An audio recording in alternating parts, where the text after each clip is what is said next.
Paz, irmãos, a todos, bom dia. Mais um domingo estamos aqui, para louvar e agradecer a Deus. Peço que vocês coloquem em pé, para a gente poder começar também com uma oração. Pedir minha mãe, Eliane, que comece orando hoje. Pai amado, nós agradecemos, exaltamos, bendizemos o Senhor, porque só o Senhor é digno de toda adoração, todo louvor, toda honra, toda glória. Nós, a Deus, agradecemos o Senhor pela semana que passou, por mais essa Deus que inicia.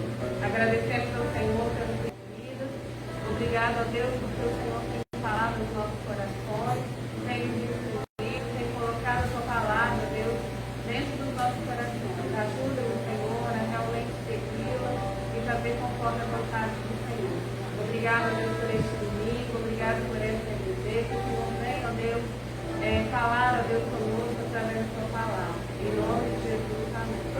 Amém. Vamos ainda em pé cantar o hino de número 18.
Leremos do versículo 1 ao versículo 6, todos juntos.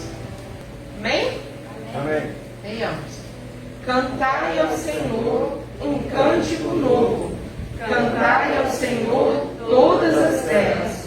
Cantai ao Senhor, bendizei o seu nome. Proclamai a sua salvação, dia após dia. Anunciai entre as nações a sua glória, entre todos os povos as suas maravilhas, porque grande é o Senhor e muito digno de ser louvado, temível mais que todos os deuses, porque todos os deuses dos povos não passam de ídolos. O Senhor, porém, fez os céus. Glória e majestade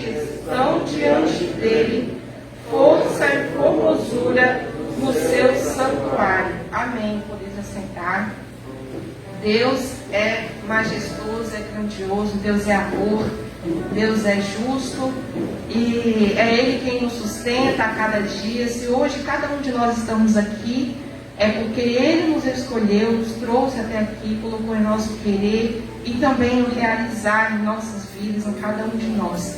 Eu não mereço nada, você não merece nada, a não ser o inferno, né?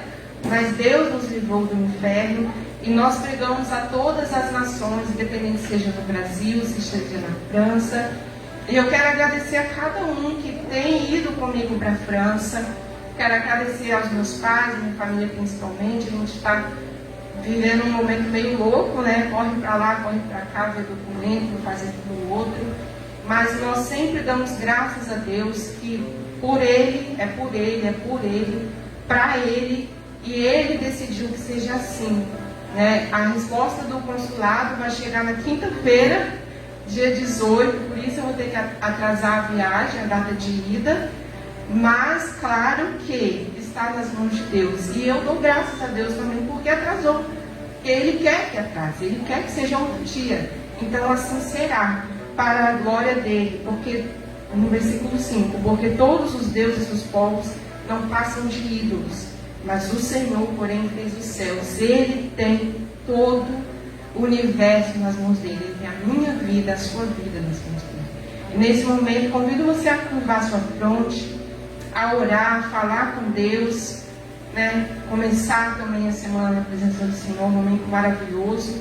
Nós temos o privilégio e vamos então orar, confessar os nossos pecados, pedir perdão e convido o presbítero Eronim para estar ensinando esse momento de silêncio.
profundidade da riqueza e da sabedoria do nosso Deus.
Na verdade, quando ele pregou lá no aniversário de Jacaraí, tem pouco mais de um ano já, eu estava lá, ele estava pregando, eu quero que ele pregue no dia que eu vou embora.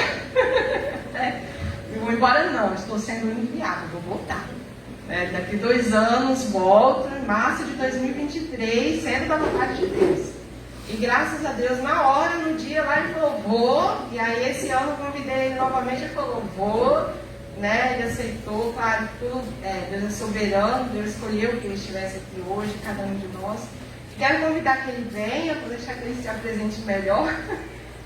Muito obrigada, pastor, por ter aceitado. É isso. Eu que agradeço. Vamos ver aqui alguma coisa. Como é que se diz mesmo? Bonjour! Como ça va? Aí acabou meu francês. Bom dia, irmãos, e graça e paz do nosso Senhor Jesus Cristo esteja conosco. Bom, eu acho que quem aqui não me conhece? Então vou. Desculpa os irmãos aqui na frente. Sua cara não queima, não, Evelyn? Ah, que bom. Bom, meu nome é Gladson, sou pastor da Igreja Presbiteriana em Goiabeiras. Tenho a honra de ser casado com a Priscila. Macedo da Cunha, que é filha da Cláudia Márcia Bernardo Macedo, que é membro dessa igreja. E tive também a honra e a grata bênção de ter sido relator da Comissão Especial designada pelo Presbitério Central do Espírito Santo na organização dessa igreja. Então, a gente tem uma história comum, ou que se toca em alguns momentos da nossa caminhada. E quando Karen convidou-me para estar aqui hoje, mesmo que fosse quase 22 de dezembro de 2019, um negócio assim, quase Natal de... Não, estou lá, com toda certeza, é claro, se Deus quiser. E quando a gente pensa no que Karen está fazendo, ou que Deus está fazendo por meio de Karen, a gente tem que pensar que faz parte de algo muito maior e que foi ordenado pelo Senhor para a vida da sua igreja. E é o que nós chamamos de missão. E missão não é aquilo que a igreja faz, é aquilo que a igreja é. A igreja é, por sua natureza, missionária. E se a igreja não vive a disposição missionária, ela não é igreja. Ela vai perder a sua característica maior. Ela vira clube, ela vira entidade religiosa, ela vira qualquer outra coisa, menos ela menos ser igreja. E é tão radical isso, que a gente precisa lembrar que a ideia da missão não nasce em um momento histórico, tangível, tocado, datado por nós. Ele é muito anterior a isso. Ela é muito anterior a todas as coisas que nós às vezes percebemos acerca da nossa missão, da nossa essencialidade. Eu gostaria então de convidar você para lermos juntos o texto de João, do Evangelho de João, capítulo 20.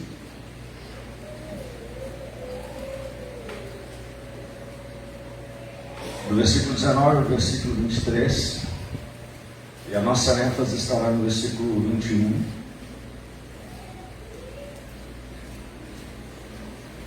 Eu estava procurando uma água aqui, mas eu achei que foi isso aqui não pode não, né?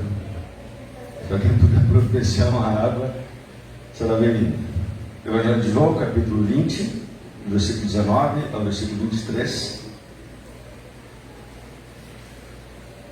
Nos dirá assim: ao cair da tarde daquele dia, o primeiro da semana, trancadas as portas da casa onde estavam os discípulos, com medo dos judeus, veio Jesus, pôs-se no meio dele e disse-lhes: paz seja convosco. Shalom Aleichem. E dizendo isto, lhe mostrou as mãos e o lado. Alegraram-se, portanto, os discípulos ao verem o Senhor. E disse-lhes, pois, Jesus outra vez: paz seja convosco. Assim como o Pai me enviou, eu também vos envio. E havendo dito isto, soprou sobre eles e disse-lhes: recebei o Espírito Santo. Se de alguns perdoares os pecados, são-lhes perdoados. Se lhes retiverdes, são retidos. Vamos orar? Deus bendito, nós te louvamos e te bendizemos pela tua graça e pela tua palavra revelada a nós. Obrigado porque sobre nós já paira e nos vivifica o sopro do teu Espírito. E agora, Pai, pedimos que Ele mesmo nos conceda a luz para o entendimento das nossas mentes e coração, quanto ao propósito do Senhor para a nossa vida, a partir de Deus, daquilo que o Senhor tem revelado a nós pela Tua Palavra. Abençoe-nos, Deus, da mesma forma que o Senhor abençoou o Teu servo João. E capacita-nos, Deus, a experiência de entendermos, aplicarmos e vivermos a Tua Palavra. Em nome de Jesus. Amém. Amém. Domingo, igual ao nosso. Se ensolarado, eu não sei. Se chuvoso, também não sei. Se nevava, faço a mínima ideia. Mas o fato é que haviam 11 homens chamados apóstolos, com talvez algumas mulheres com eles. Entre essas possíveis mulheres, Maria, a mãe do Redentor, as outras irmãs que logo cedo pela manhã já começaram a testemunhar a partir da sua visão de um túmulo vazio, a ressurreição do Mestre. Devemos lembrar que, em paralelo a esse texto, em Lucas, nós somos informados que alguns sequer acreditaram nesse testemunho e estavam ansiosos, amedrontados, frustrados, caminhando para uma cidadezinha chamada Emaús. Havia um clima de comoção, medo, frustração e morte. Havia ainda toda uma ideia de que todos os planos de Deus anunciados por aquele Jesus que havia sido morto, que estava sepultado, de que o reino viria, o reino de Deus viria, se frustrou, se perdeu, se fez sem sentido, não havia mais o que fazer. Estavam vivendo aquilo que muitos de nós já experimentou na vida, que é, diante da morte de alguém muito querido, se fazer a pergunta: será que isso é verdade mesmo? Será que isso aconteceu? E ainda que surja a possibilidade da vida, a pergunta é a mesma: será que isso é verdade? Será que isso aconteceu? E no finalzinho da tarde, talvez logo após ter batido um papo com aqueles dois pecadores no caminho de Emaús e ter desaparecido, me parece que a próxima parada do Senhor ressuscitado e glorificado foi nesse quarto, nessa casa, onde alguns amedrontados estavam. Na verdade não eram 11, né? Eram 10. Tomé não estava aqui. Tomé estava incrédulo, segundo os textos paralelos, ou o próprio texto de João também diz isso. Ele vai dizer: olha, o Senhor não apareceu para vocês. Só acredito se eu colocar o dedo, não é vendo não, né? Coloquei o dedo na ferida da mão, tocando o seu lado, e aí você conhece o restante da história. Jesus volta novamente, apresenta as mãos, puxa a camisa, mostra o lado. Toma aqui, Tomé, dedão aqui, sou eu. E o apóstolo Paulo vai dizer que isso vai acontecer com mais de 500 pessoas, e nós estamos vivendo o que nós podemos dizer que era a Páscoa. Esse é um ponto que para nós deve ser central, irmãos. A gente não canta muito, e corretamente: foi na cruz que um dia eu vi meu pecado castigado em Jesus. Não é isso que a gente canta? É verdade isso? Eurélio? Discorda, Euroninho? Não. Alguém discorda? Foi na cruz que o nosso pecado foi castigado em Jesus? Ninguém discorda. Mas nós precisamos de nos lembrar da ressurreição. Porque a ressurreição é o contexto em que toda a missão da igreja é vivida, é agilizada, é conhecida pela igreja e levada ao seu propósito final, à sua meta final, é levado às suas últimas consequências. É dentro do espírito de uma nova vida que se faz real, não apenas prometida, mas encarnada, ressuscitada e apresentada como novidade, algo que nunca antes havia acontecido, mas agora se torna algo concreto, palpável, tangível. Tanto é que você poderia colocar o dedo na ferida de Jesus, talvez ele até gritasse: ai, ainda dói. Mas é nesse contexto de ressurreição que nós recebemos algo novo. A promessa de uma nova vida se torna real, concreta, mas não apenas isso, se torna parte do nosso próprio viver enquanto comunidade que se reúne em torno do crucificado e do ressuscitado que é Jesus. É isso que o apóstolo Paulo prega. Cristo e esse crucificado, mas também ressuscitado. É aquilo que a gente costuma dizer: não pregamos um Cristo morto, pregamos um Cristo vivo. E é nessa vida que ele se faz nova para ele, porque tem algo que a gente pensa muitas vezes, é que a ressurreição é consequência natural da morte de Jesus. Não é. Ressurreição não é consequência natural da morte de Jesus. Qual é a consequência natural da morte? Morte. 36 horas começa o processo de putrefação. Em talvez aí no máximo 60, 90 dias ele já quase se completa. Com um ano você já está numa fase de esqueletização. Esse é o processo natural da morte. Pedro, em seu primeiro discurso em Atos, vai dizer que Deus o levantou de entre os mortos e o constituiu Senhor e Cristo.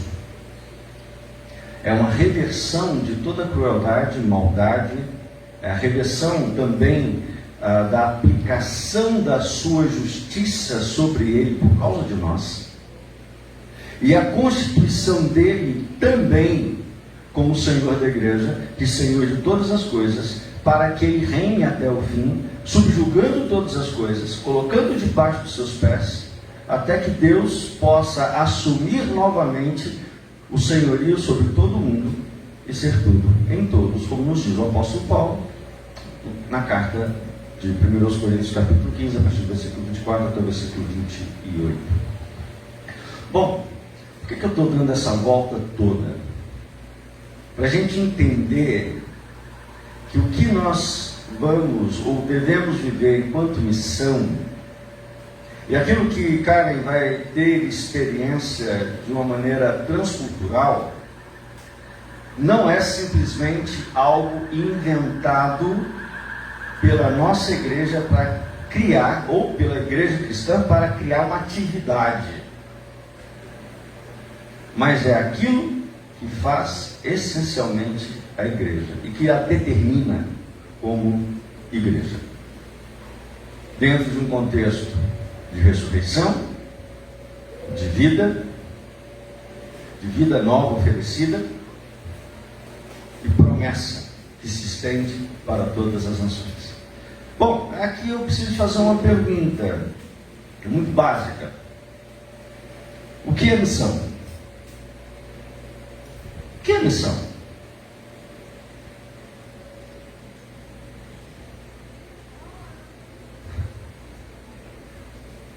Eu vou mudar, eu vou responder dizendo o seguinte: missão é evangelizar.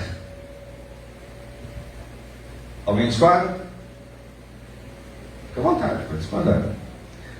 Eu vou facilitar a pergunta: o que é evangelizar? É claro. Anunciar a Cristo como único suficiente Salvador. Uhum. A nossa esperança e a nossa alegria. Isso mesmo. Jesus Cristo, o nosso Salvador, o único que pode salvar, o único que pode dar nova vida, em quem está a nossa esperança, que é um projeto futuro, céus, nova terra, novos céus, o nome que você quiser dar, né, amigo? E também o alvo da nossa vida, que é a nossa alegria em Deus, a partir do momento que vivemos toda a expectativa de glorificá-lo por meio do que nós somos e do que nós realizamos. Mas aí a gente precisa entender uma outra coisa de evangelho. O que é evangelho? E aqui eu vou recorrer ao estudo original da língua, que nos diz o seguinte, que evangelho é uma nova notícia. Uma nova notícia, uma boa nova, que tem a ver com o rei. Era a notícia de uma conquista, era a conquista de um novo território apossado, e também uma nova vida nascida dentro da família real. Essa é a função original, lá dentro do grego clássico ainda, acerca do que deveria ser essa palavra, evangelho. Não foi criada por Cristo, não foi criada no Antigo Testamento, foi criada dentro do contexto greco-romano. Tá? Era notícia de algo novo acontecido dentro do reino, principalmente na vida do reino. Qual é a primeira pregação de Jesus? Dole uma, dole duas. Arrependei-vos porque o reino está onde? Está próximo, é chegado, está entre vós, está presente porque eu estou presente.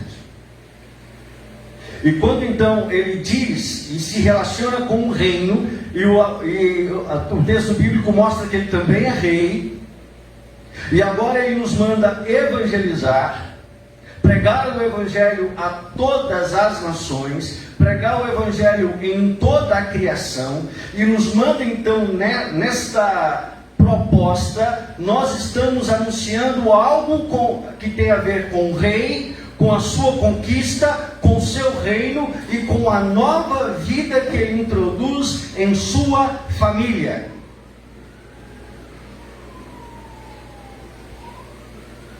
Estamos dizendo então que quando eu anuncio que Jesus Cristo é o Salvador e o único Salvador, a nossa esperança e a nossa alegria, nós estamos dizendo para o mundo a única razão pela qual ele importa ser salvo, ser transformado, ser trazido e colocado como parte do reino de Deus, da família da fé e da vida da igreja.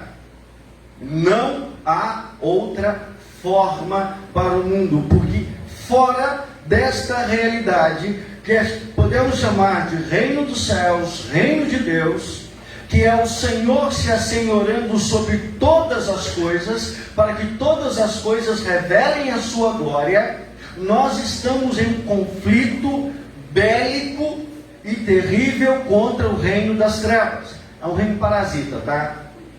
Ele acha que manda, ele acha que ele tem território, mas ele só vive porque, ele só existe porque ele parasita o que é próprio de Deus. E agora Deus reivindicando a sua autoridade, a sua supremacia, ele nos envia Jesus para ser o meio de reconciliação de todos aqueles que creem, de toda a criação, a ele. Então, Karen, quando você chegar e colocar o pé em Love House, lembre-se, você não vai estar lá como alguém que foi fazer turismo, que foi para ensinar música ou ajudar alguém, reverendo Marcos, Priscila, no trabalho de música com as igrejas que estão sendo assistidas por eles. Você está indo lá, e a igreja participando disso, para ser arauto ou arauta de Cristo, do seu reino e do único meio de salvação para uma igreja, para um país que desconhece Jesus, que desconhece a única forma de vida e o único meio do privilégio da vida eterna e da reconciliação com Deus. Um país que se voltou as costas contra o Deus único e verdadeiro, mas tem aberto todas as portas para todas as falsidades possíveis e imagináveis. É isso que você fará quando você colocar o pé lá. Mas isso é o que nós fazemos, ou deveríamos fazer, quando chegamos no trabalho, quando chegamos na escola, na faculdade, no comércio, no nosso relacionamento com os vizinhos, no nosso relacionamento no nosso condomínio, no nosso relacionamento com os nossos colegas de trabalho, com os nossos patrões, com os nossos empregados, nas relações que nós construímos com pessoas não cristãs. Precisamos e devemos ser arautos desta missão, deste Evangelho. Então Jesus se volta para aqueles seus discípulos amedrontados e dá uma bênção: paz seja convosco. Isso é uma bênção, não é uma mera saudação, não é dizer paz do Senhor, não, é muito mais do que isso. Vocês estão com medo, vocês estão amedrontados, vocês estão assustados, vocês estão frustrados, vocês estão péssimos. Vamos começar então dizendo que a paz de Deus, que excede todo entendimento, guarde o vosso coração e a vossa mente em mim. É isso que Jesus está dizendo. Que todos os seus medos, frustrações, ansiedades, vergonha, vexame sejam retirados de você, e que sobre vocês venham todas as alegrias, bênçãos, toda a prosperidade do Senhor e toda a ilimitada graça do nosso Deus. É isso que ele estava dizendo. Era isso que era a proposta de a paz seja convosco. Shalom aleichem, com todos vocês. É isso que ele está dizendo, em bom hebraico. Por quê? Porque a presença de Cristo precisa transformar por inteiro a nossa realidade. E você percebe que imediatamente, ao verem o Senhor, eles se alegram. A alegria está presente onde o Senhor Jesus está. E nesse sentido, missão também é conduzir as pessoas à verdadeira alegria que há no mundo por causa de Deus. A única felicidade que interessa a nossa existência, a única fonte de toda a nossa alegria, contentamento, felicidade e vida. Porque dizer que o que existe aí é vida é uma bela brincadeira. É tristeza. E Karen está indo para um lugar que nos últimos 60 ou 70 anos tem sido bastante influenciado por uma perspectiva muito negativa da realidade. Isso começa com um cidadão chamado Jean-Paul Sartre, ainda na década de 30. Ele começa dizendo o seguinte: olha, a vida humana não tem sentido alguma. O único sentido que pode existir é aquele que nós construímos, aquele que nós realizamos dentro da nossa existência, que não pode ser usado nenhum outro recurso para nos tornar alegres, felizes, ou no mínimo cientes de que nós vivemos uma vida. Aliás, esse negócio de acreditar em Deus é agir de má fé com a gente mesmo. Imagina isso. Crer em Deus, acreditar em Jesus, acreditar numa vida eterna para além dessa vida, é agir de má fé, de irresponsabilidade com a nossa consciência. Porque nós, seres humanos, dizia Sartre, somos nós mesmos agentes da construção da nossa existência. Não importa o que você escolher ser, um advogado ou um ladrão, que você viva a busca pelo direito ou a busca pela maldade de forma correta. Não importa. Mas que você viva o que você escolheu. Passou disso, você é irresponsável consigo mesmo. É para esse lugar que está indo. Depois disso veio um cidadão chamado Michel Foucault. Foucault detona a cultura. Foucault vai dizer que não existe sentido nenhum. Nem você faz sentido. Nem você constrói sentido. Não faz sentido a vida. Ele eleva a uma situação pior e simplesmente coloca toda a realidade no nada. Nada faz sentido, nada tem propósito, nada nos conduz a lugar nenhum, tudo é um jogo de forças e poderes, tudo é um jogo, uma combinação de coisas, uma combinação e um jogo de palavras sem sentido. Portanto, a vida é uma bela de uma porcaria. Deus da expressão. É isso, no final das contas. Faça o que você quiser, tente viver um pouco melhor a sua vida.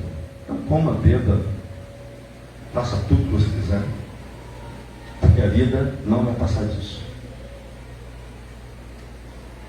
Quando o cara colocar o pé lá, ela vai ter que mostrar, não, existe alegria, existe sentido, existe propósito. Porque o ser humano, ele não tem esse sentimento de propósito à toa. Nós, seres humanos, ainda que incrédulos, trazemos dentro de nós a semente por um Deus, a semente por algo superior a nós, por algo que transcenda a nós. Isso é natural em praticamente todas as culturas, e aquelas que não a têm, é prova máxima da rebeldia do ser humano ao próprio Deus.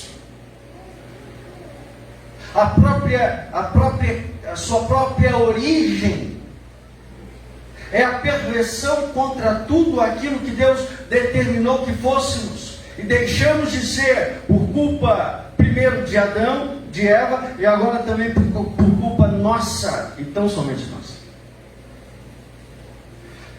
Nesse sentido, o Evangelho se soma à apresentação do único sentido que o ser humano pode ter. E nós, como bons presbiterianos, sabemos disso, né? Qual é o fim principal e supremo do homem?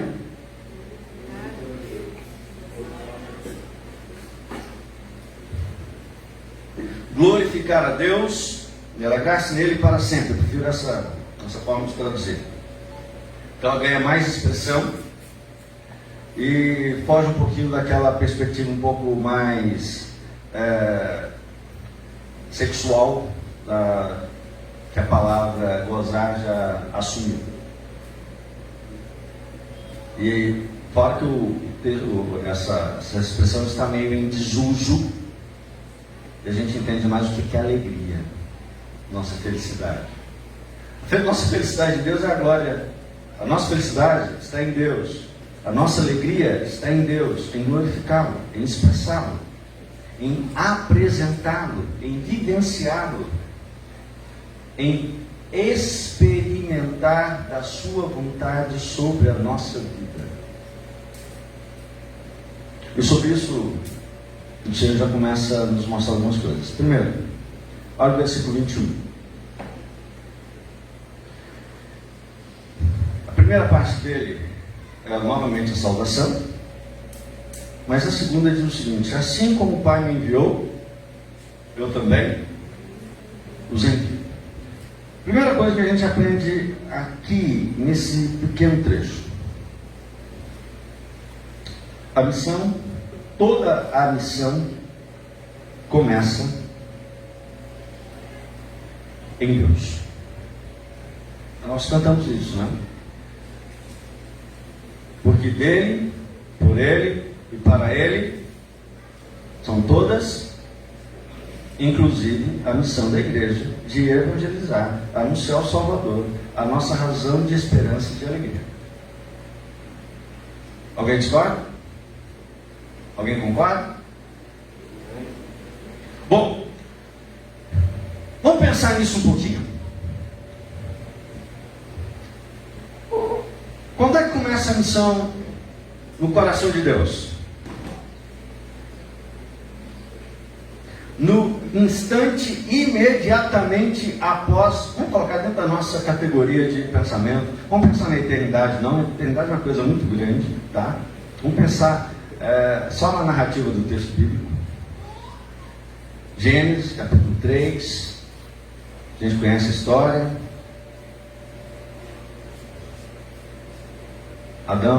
Eva pega do fruto, Adão, frouxo, deixa ela pegar. Adão,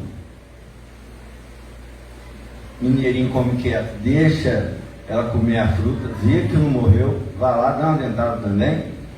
Não é assim? Adão está o tempo todo do lado, não faz nada. Depois os dois comem, um olha para o outro: você está nu, eu estou nua, que coisa é essa? Pula no mar, cada um tenta fazer para si. Aí já começa o individualismo dentro do casamento, né? Cada um tenta fazer para si alguma coisa para se cobrir, e tenta se tampar, e tenta tirar a sua vergonha. Chega Deus: cadê vocês? Cadê Adão? Adão, vem cá, Adão, vem cá. Adão no mato, Eva no mato. Onde você está, meu filho? Não, estou aqui escondido, porque eu estou pelado. Aí você conhece a história. Quem te fez saber que você estava nu? A mulher que o Senhor me deu. Opa. Eva, o que você fez, mulher? A serpente que o Senhor criou, a serpente, mata fora. Se tinha perna, se não tinha perna, não sei disso não, tá? Vê lá na Record. Mas o que acontece? Deus diz o seguinte: Satanás, serpente, primeiro você está amarrado. Maldita és tu. Pode ser também traduzido que você está amarrado. Você está amarrado a uma maldição agora. Você vai rastejar, você vai comer pó e tal, não sei o que, não sei o que, não sei o que. Mas sabe uma coisa: eu vou pôr inimizade entre você e a mulher, entre a sua descendência e o descendente dela. Vocês vão viver um conflito sem precedentes na história. Haverá hostilidade entre o meu reino e o que você está começando a criar aí no meu mundo. Mas sabe uma coisa? Eu vou esmagar a sua cabeça por meio do descendente da mulher. Versão Gladson, aumentada, explicada. É isso que Deus estava dizendo para a serpente. E aí começa, historicamente, todo o processo da ação de Deus dentro da história humana e do processo missionário de Deus para culminar na pessoa e na obra de Jesus Cristo, seu eterno Filho, gerado e eternamente gerado dele, feito carne por nós e para nossa salvação do ventre da Virgem Maria, para ser o nosso único mediador até Deus. E quando nós pegamos todo o Antigo Testamento e olhamos toda a história de Deus, desde esse momento da queda, passando pela morte de Abel, passando pelo pecado multiplicado de Caim e de sua família, pelo dilúvio e pelo chamamento de Abraão, Isaac, Jacó, o êxodo e toda a história de Israel, nós percebemos um Deus que quer chamar todas as nações ao arrependimento, à transformação e à vida. Mas como alguém que está em um processo, movendo as peças de um grande tabuleiro de xadrez, ele está mostrando para o seu povo o seu propósito e revelando a si mesmo e a sua vontade àqueles que deveriam fazer diferença à sua igreja colocada no mundo. Porque a igreja não começa simplesmente em Pentecostes. Ela está ainda em Israel enquanto nação. E é esse Deus que nos envia Jesus. E é esse Deus, por meio de Cristo, que nos envia o Espírito Santo. É esse Deus, por meio de homens e mulheres em toda a história do Novo Testamento e posterior, envia homens e mulheres para ser testemunhas do Evangelho em todos os lugares. É por meio desse Deus, do seu querer missionário, de fazer conhecido o seu nome em toda a terra, fazer com que a sua glória se estenda por todas as nações e enche todo o planeta como as águas cobrem o mar, é que nos foi enviado Simon, é que nos foi enviado vários outros missionários que têm anunciado o Evangelho. É por causa desse Deus que a gente, como igreja, envia a Karen também. Não é capricho de igreja, não é atividade de igreja, não é para constar em relatório de igreja o número de missionários sustentados, é para que a glória do Senhor seja conhecida onde ela não está presente. Percebeu o grau de importância disso? Ah, pastor, mas todo mundo sabe de Jesus. Conhecer a história de Jesus não significa conhecer o Evangelho. Porque o Evangelho não é ler um texto e decorar um texto.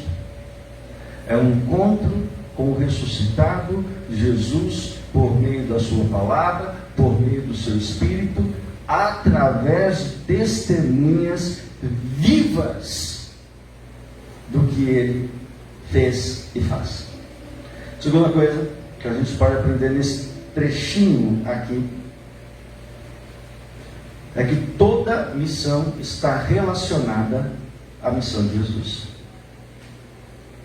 Se toda missão começa no Pai, toda a missão tem a ver com a missão do Filho. Ele é o nosso paradigma. Ou ela é o nosso paradigma. Ela é essa missão, é o nosso exemplo. E eu quero fazer aqui, aproveitar e fazer algumas relações com Karen, mas em termos de exemplo. Primeira coisa que Jesus faz para a sua missão, ou para cumprir a sua missão, é qual? Qual é o primeiro passo de Jesus para experimentar a missão do Pai? Ser gente, se encarnar, entrar numa cultura, entrar numa sociedade, aprender uma língua, se relacionar com pessoas, a desenvolver um padrão de conduta, inclusive viver uma religião. Tudo isso Jesus fez a partir da sua encarnação. Então, quando o cara começa a estudar francês, e já fala francês, não sei o que e tal, e começa a rever a sua fé, começa a rever algumas questões sociais, algumas questões econômicas, começa a conhecer o lugar que ela está indo, Marseille, como é que não é, que fica no norte, que fica no sul, como é a população. Quando ela começa a fazer todo esse arrazoado de coisas, ela está se encarnando dentro dessa cultura, dentro dessa sociedade. Quando nosso famoso reverendo Ronaldo Lidório entra no território Concomba e aprende a língua, e não sei o que, escreve a língua, e mostra a língua, e escreve, traduz o Novo Testamento, depois ajuda a traduzir o Antigo para aquela nação, para aquele povo. É encarnação, é ter contato, é envolvimento, é proximidade. Nesse sentido, meus irmãos, não apenas Karen, Ronaldo Lidório ou dezenas de desconhecidos missionários que estão aí pelo mundo, ou milhares que estão aí pelo mundo, eles estão vivendo o mesmo modelo do Senhor. E eu e você, como missionários locais, parte de uma igreja local que tem a mesma tarefa, precisamos de nos encarnar dentro da nossa sociedade, conhecê-la, experimentá-la. E aqui eu não estou dizendo experimentar pecado, tá? Não estou dizendo aqui nos assemelhar com o mundo, mas conhecer o que nós estamos ou com quem estamos lidando, com a realidade na qual estamos inseridos, quais são os problemas que afetam as pessoas, os nossos vizinhos, os nossos amigos, os nossos familiares que ainda não são cristãos. É sairmos às vezes de uma situação em que nos achamos superiores e nos colocarmos numa situação em que as pessoas estão vivendo. E como o Evangelho responde a essas angústias, a esses medos, a esses sofrimentos. Como o Evangelho pode se tornar a alegria e a esperança dessas pessoas.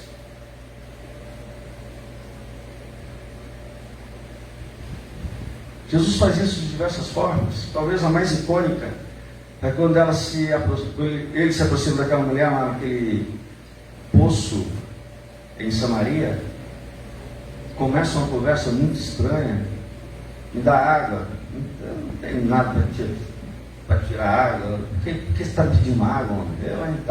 Sou samaritano, você é judeu? Vai comigo não? Desencabeça daquela coisa. Olha, você é culpado de um grande pecado. Mas eu sou o Cristo, que vem trazer a redenção, não apenas para Israel, mas para Samaria e para os confins da terra.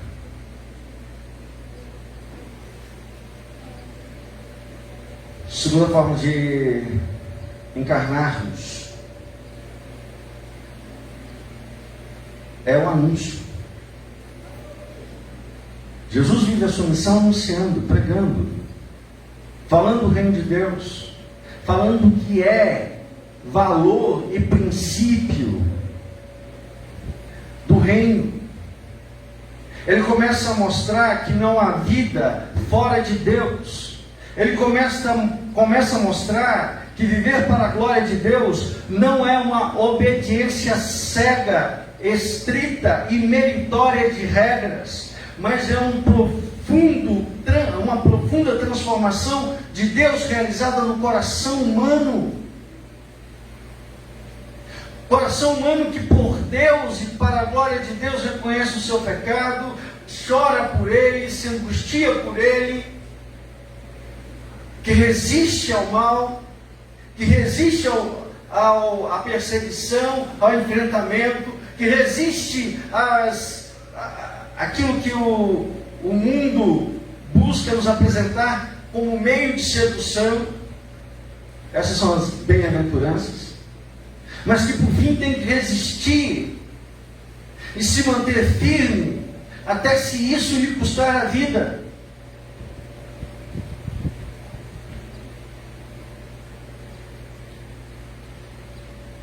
E assim Jesus fez, anunciando o Evangelho, confrontando religiosos, confrontando políticos, confrontando pela sua palavra que é viva e transformadora, todas as pessoas, inclusive todos os pecadores. Aqui eu quero abrir um parênteses rapidinho. Você já ouviu algum discurso que diz o seguinte: porque Jesus acolhia os pecadores, as prostitutas, os ladrões, acolhia todo mundo. Já viu isso? Bonito, né? Ele fazia isso? Fazia.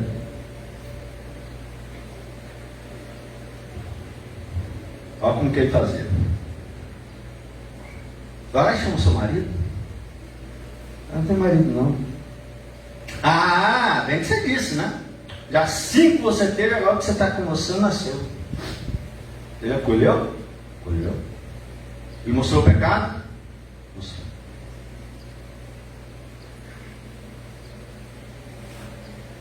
Aquela outra que estava lá seminua nos pés dele, conforme João capítulo 8, 9. Alguém te condenou? Não, ninguém me condenou. Ok? Vai e não peques mais, pecadora, pode ir. Eu te perdoo. Irmãos, não existe evangelho que não conflite com o pecado. O evangelho não acolhe o pecado. A mensagem do evangelho acolhe o pecador. Vamos falar que eu sou machista? Está lá Tiago e João na beira da praia. Vem e segue-me. Isso é confronto. O que é mais importante para você? Que isso é coisa importante para homem. Trabalho. Eu não nem ficar lá naquele computador ali. Às vezes esquece até a de comer, né, Nilson? Eu não. Esquece. Pois é. Larga isso. Sua missão não é essa. Vem comigo. Pai, mas eles já foram. Aí para outros Jesus disse. Para outros, Jesus disse o seguinte: parou de funcionar? Não, voltou. Vem, segue. Senhor, eu tenho pai para enterrar, eu tenho mãe para enterrar, eu tenho isso para fazer, aquilo outro para fazer. Deixa para depois. Deixa para outra hora. Estão me ouvindo aí atrás? Ou não? Então, chama e vem.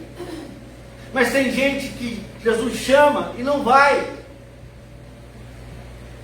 E quando não vem, ele começa a mostrar o quão difícil é essas vidas experimentarem a graça de Deus.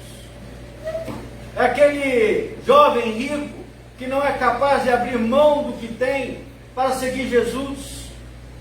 E aí está a denúncia, e ele denuncia: é mais fácil entrar um camelo pelos buracos de uma agulha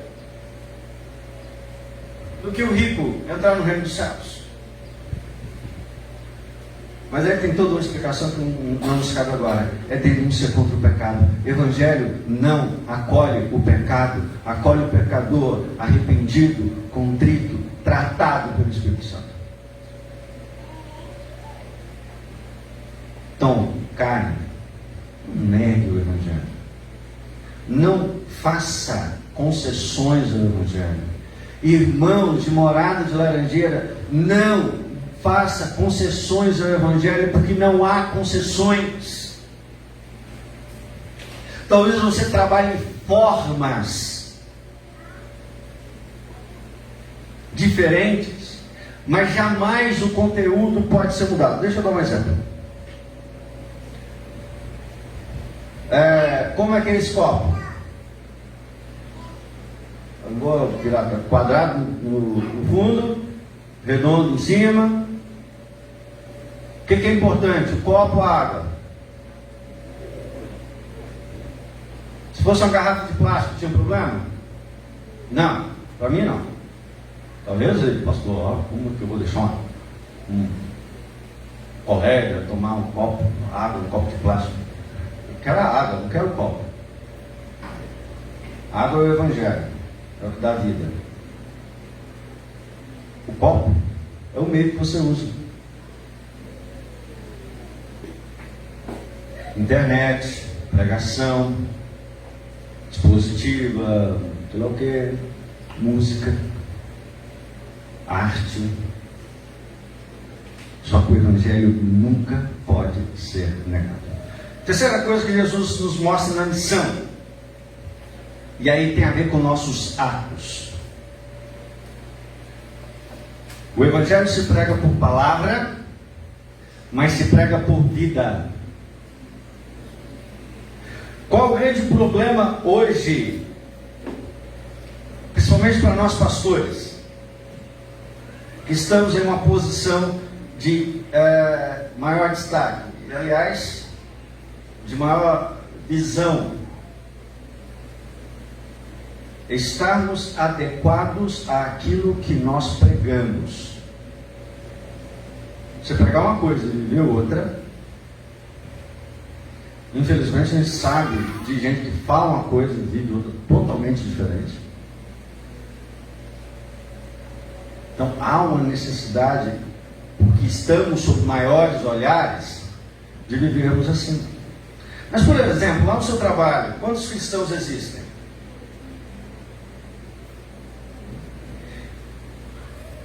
Você faz as contas. Quantos realmente vivem o que pregam?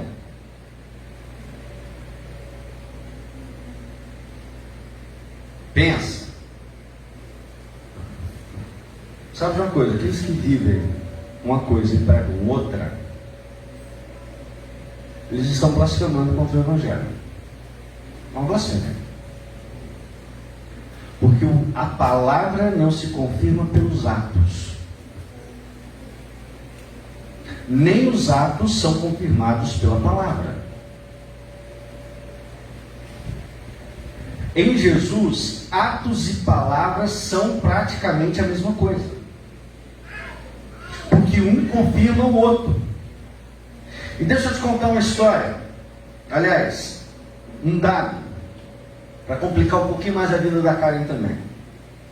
Nós vivemos, isso é criação de francês, um tempo chamado pós-modernidade. E qual é o grande caráter da pós-modernidade? Não se quer saber de grandes histórias e grandes explicações das coisas. Isso não chama a atenção mais. Então, às vezes, na França isso é até proibido, mas não dá para fazer lá aquilo que alguns irmãos nossos fazem lá na Praça Costa Pereira. Pegar uma caixinha de som, colocar no meio da praça, pegar uma Bíblia, sol quente, terra e gravata, e o que Jesus está vindo, que Jesus está voltando, que não sei o que, blá blá blá. O Evangelho é isso, o Evangelho é... Não dá para fazer isso, tá? E outra coisa, as pessoas não estão interessadas nessas histórias. Não estão interessados em grandes narrativas. Isso cansa. É mais rápido.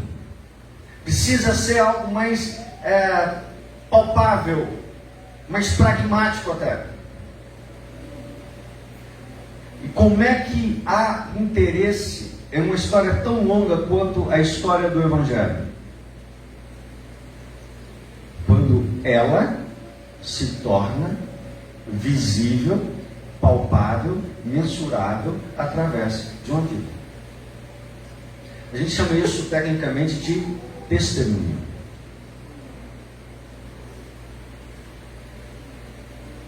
Testemunhar é ter uma vida tão ilibada, tão dentro do Evangelho, que radicalmente você terá que viver diferente de todas as pessoas. E como igreja, nós somos uma sociedade de contraste. nós temos que fazer contraste com a nossa sociedade, com o mundo. Trevas e luz. Essa é a relação de contraste. E um contraste que seja de fato atrativo. E a atratividade não tem nada que ver com fazer concessões ao Evangelho. É até mesmo mostrar que pelo sofrimento, pela entrega, porque os atos de Cristo também passam por essa entrega e dor, nos fazem ter uma vida que, a despeito de toda a dor, sofrimento, angústia, medo, tentação, provação, nós não percamos a fé, nós não percamos o sorriso, nós não percamos a esperança, porque a esperança é a grande meta de cada um de nós. A fé anima a nossa esperança, e a nossa esperança nos incita a caminhar na esperança também de encontrarmos com o Senhor e vivermos para o Senhor, não apenas aqui, mas no todo.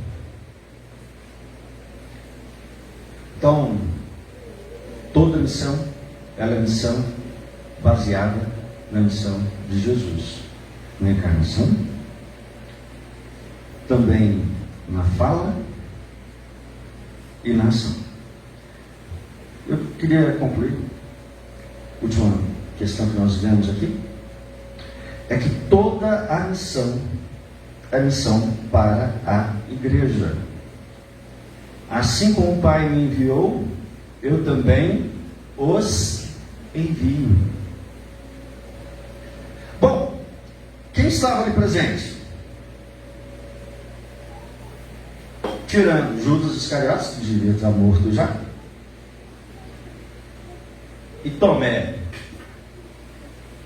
que não estava lá, não sei o que aquele incrédulo estava fazendo, devia estar com medo em outro lugar. Mas ele estava no colégio apostólico reunido, certo? É igual presbitério. Se tiver, nós somos quase 18 pastores. Se tiver 5 pastores e 3 presbíteros, tem reunião presbitério. É o presbitério? Pastor e presbítero. É o presbitério, não é? É. Pode ter 5. São 18. Tem 5 e 3 presbíteros. Está o presbitério reunido. Está o presbitério central do Espírito Santo, está ali. A parte da igreja de Cristo que esse grupo representa está ali, na sua totalidade. Na sua, totalidade não, integralidade. Tem 10 apóstolos? Tem. Qual é o apostólico está reunido? Tá. Representando a igreja? Sim. Aqui não é para os 10, é para os 12, ou até 13. Se você quiser colocar o nascido fora de tempo, Paulo. Não vou complicar mais a vida do pastor de Levítico. Ou até mesmo o apóstolo Barnabé. Vai? Pois você explica, isso aí você resolve, Levítico. Meus irmãos, era para a igreja, para toda ela. Missão não é só para Karen, missão não é só para Marcos e Priscila, missão não é só para Robson e Raquel em Santa Teresa, ou para o Anderson, Fábia e os meninos. Missão não é algo específico para um grupo específico de pessoas, mas a missão de Deus de apresentar a Jesus Cristo, o único Salvador, nossa esperança e alegria, é de todos nós e de cada um de nós, de maneiras diferentes, de modos diferentes, em lugares diferentes, em circunstâncias diferentes, sob modos diferentes. Eu passei 1 ano e meio tentando aprender a tocar aquilo ali.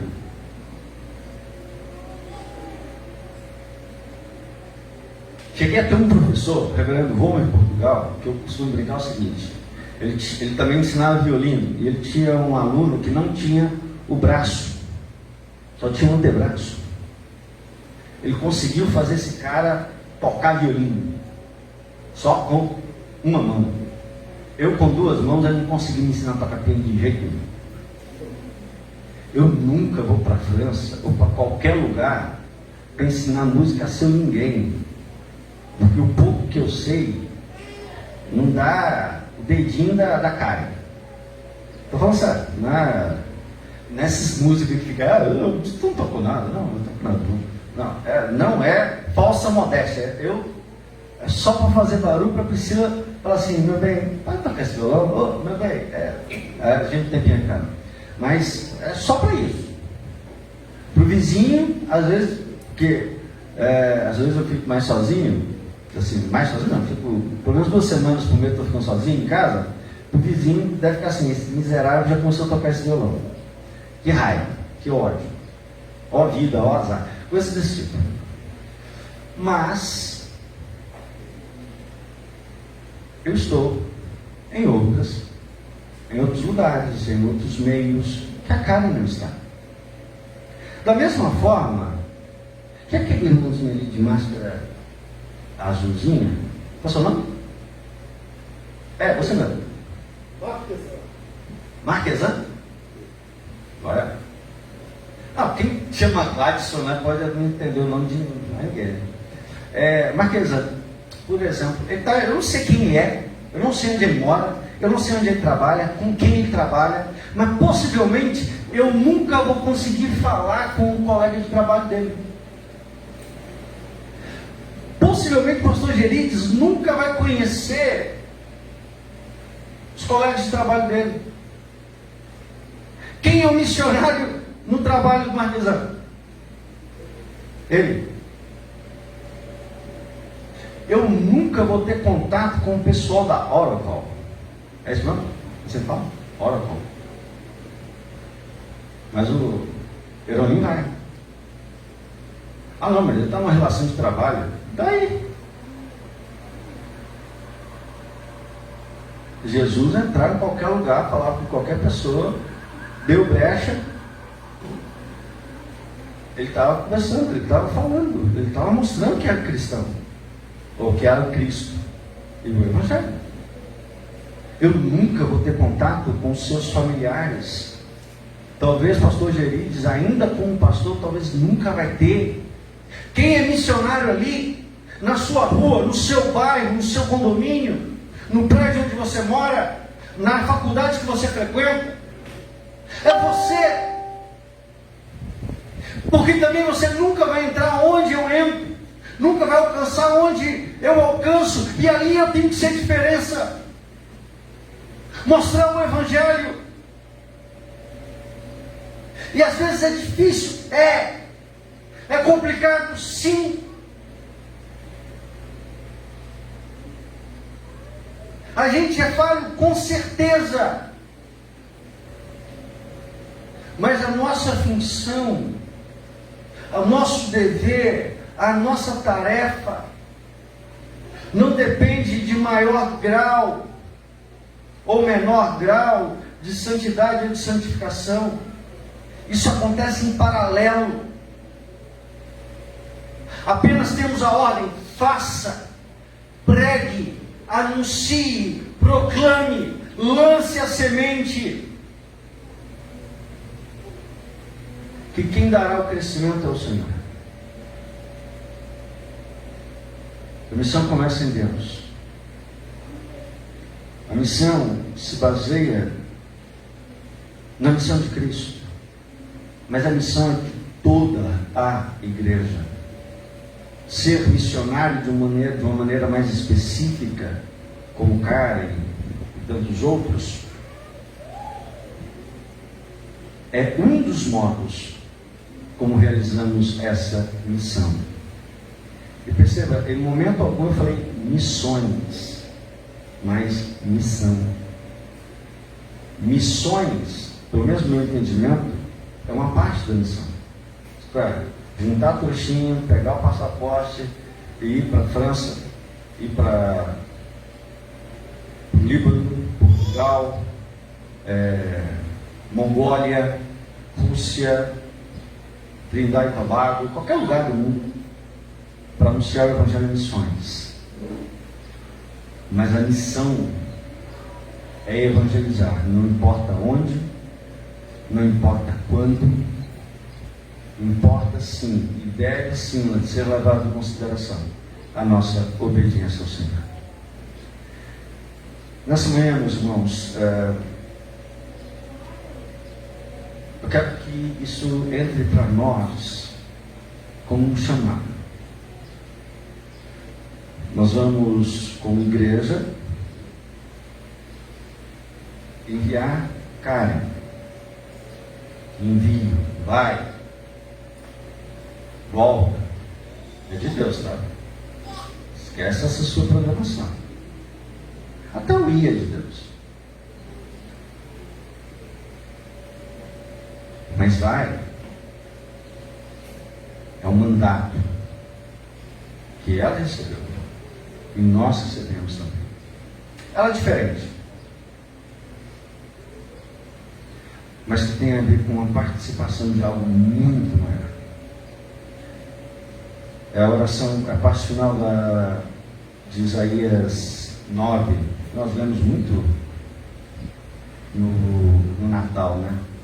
Um filho nos nasceu, um menino nos nasceu, um filho nos deu, o governo está nos seus ombros, o seu nome será maravilhoso conselheiro, Deus forte para a eternidade, príncipe da paz. Eu gosto muito mais do último versículo, do 7.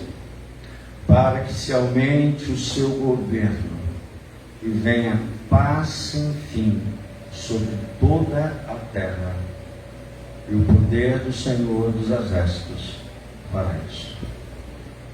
Missão é para que venha o reino de Deus sobre toda a terra e nós conheçamos o nosso futuro. Isso é escatológico, isso é final. Porque só tem uma forma de entendermos a vinda do Senhor, que é Mateus 24:14, ou o quando da volta do Senhor. Então este evangelho do reino será pregado em todas as nações, para testemunho a todas elas, e então virá o fim. Vamos orar? Deus bendito, nós te louvamos, te bendizemos o nome, e como responsabilizados, Pai, por termos sido pelo Senhor mesmo enviado a todas as nações, queremos pedir ao Senhor a tua misericórdia, a tua bênção e o teu shalom, a tua paz, para que possamos, Deus, vivê-la não como uma ação, mas como parte da nossa própria existência. Para Deus, que possamos nos apresentar diante do Senhor de maneira correta, de maneira santa, justa, para que diante das nações também sejamos, Deus, luz e faróis a apontar o único e verdadeiro Salvador, teu Filho amado, Jesus. Queremos mais uma vez, Deus, te agradecer por esse dia e rogarmos ao Senhor, Pai, as tuas bênçãos sobre a vida de Karen, quanto ao seu chamado, quanto ao seu envio, quanto, Deus, aquilo que o Senhor tem preparado para ela. Também sobre a vida de Eliane, sobre a vida dos Gerides e dos seus irmãos, que o Senhor derrame, Deus, graça, e que nesse tempo que o Senhor tem preparado, que o Senhor, Deus, dê misericórdia, aquiete e apazigue o coração acerca, Deus, da distância e da saudade. E que em tudo, Pai, teu nome seja glorificado e abençoado naquele lugar tão vazio, Deus, e tão frio diante da tua palavra. Abençoe-nos, Deus, a todos no campo missionário que o Senhor nos tem colocado, para a glória, honra e louvor do teu nome, em nome de Jesus. Amém. Amém.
Amados, bom dia. Essa fase final dessa BD tão maravilhosa. Queria, em primeiro lugar, dar um aviso em nome da família. Por mais que esteja morrendo de vontade de abraçar a Karen, a gente evitar abraçá-la, porque para ir para a França vai ter que fazer exame de Covid, né? E tudo que a gente não quer agora é que ela pegue Covid. Então, vamos ter que deixar para a volta. Ou quem sabe uma visita lá na França, né? Então, bênção pura. Amados, a ida da Karen não foi decidida pelo conselho, esse abraçar, né, de um projeto que começou na família dela e do pastor e da Eliane, e principalmente do projeto da Karen no coração de Deus. Não foi uma decisão do conselho baseada porque ela é do pastor ou simplesmente porque ela é a Karen, apesar do fato de ser a Karen é importante, porque nós a conhecemos e sabemos o trabalho que ela já faz. Mas o trabalho e o abraçar que o conselho decidiu, em nome da igreja, como cabeça dessa igreja, foi por causa de uma coisa que o pastor ilustrou perfeitamente na sua mensagem e que eu vou sintetizar em uma, plagiando ele uma palavra que ele falou. Missões não é o que a igreja faz, é o que a igreja é. Então, é isso que essa igreja é, missão. Eu queria deixar um texto aqui para que os irmãos reflitam, porque nós ainda temos um desafio com a nossa irmã. Eu quero levantar esse desafio com a nossa igreja, porque ela vai com um bom passo de pé, como tudo que ela já passou, e ela passou por um monte de coisa para chegar lá, mas essa agora de decadear um pouquinho a ida, né? Que é a questão do recurso. Ela não tem totalmente dinheiro para ficar lá sustentando lá.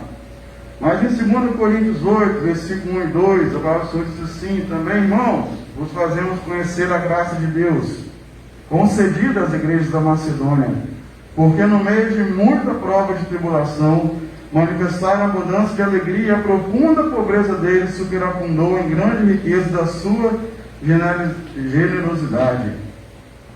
Isso daqui, meus irmãos, é porque as igrejas macedônias, como a igreja de Filipos, os filipenses, eles ajudaram os irmãos da Judéia, mesmo sendo pobres, mesmo tendo pouco. Eles tiveram alegria, abundância de alegria, e no meio das suas posses eles ajudaram aqueles outros irmãos. Assim como nós também, apesar de sermos uma igreja simples, uma igreja não tão rica, nós temos condição sim de ajudar a nossa irmã, e é esse o convite, o desafio que eu faço a essa igreja. E em nome do conselho, a nossa alegria, minha irmã, de você estar representando a gente lá na França, porque enquanto o pastor falava, eu fiquei pensando, se eu pensasse em ir para um outro país, eu acho que eu escolheria a França, porque parece, meus irmãos, que é a Europa, essa coisa toda, mas é aquilo tudo que o pastor falou, piorado, porque ele nos citou uma coisa, que lá está cheio de muçulmano agora, né?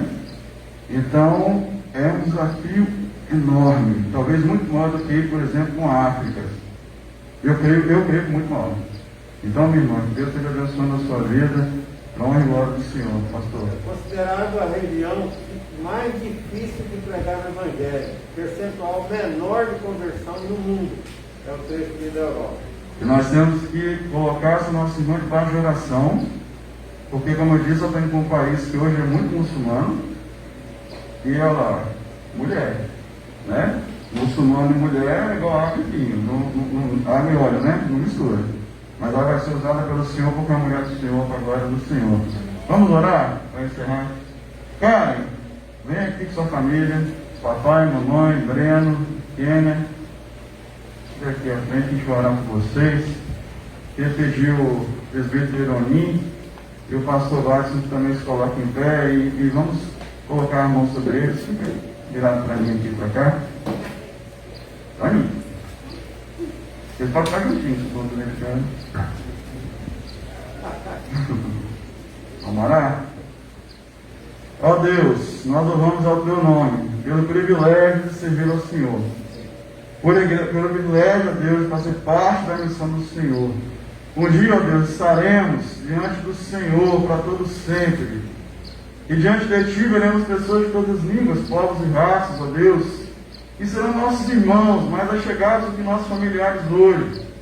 E todos eles são lavados pelo sangue do Cordeiro, e nós temos o privilégio de levar a Tua palavra ao nosso redor e ao nosso próximo. E na França, como a nossa irmã está indo, que Tu estejas com ela, a protegendo, a guardando e a usando, ó Deus, nesse privilégio, nesse desafio de servir ao Senhor lá. Que Tu sejas com a família dela aqui também, guardando, ó Deus, e que eles possam, Deus, assim como nós, continuar tendo essa alegria, principalmente o pastor e homem por saber que a filha deles é a mulher do Senhor. Que bênção, Pai, que alegria. Nós, ó Deus, temos essa alegria e esse privilégio de saber disso, e nós oramos ao Senhor por isso, em nome de Jesus, que nós oramos. Amém. Amém.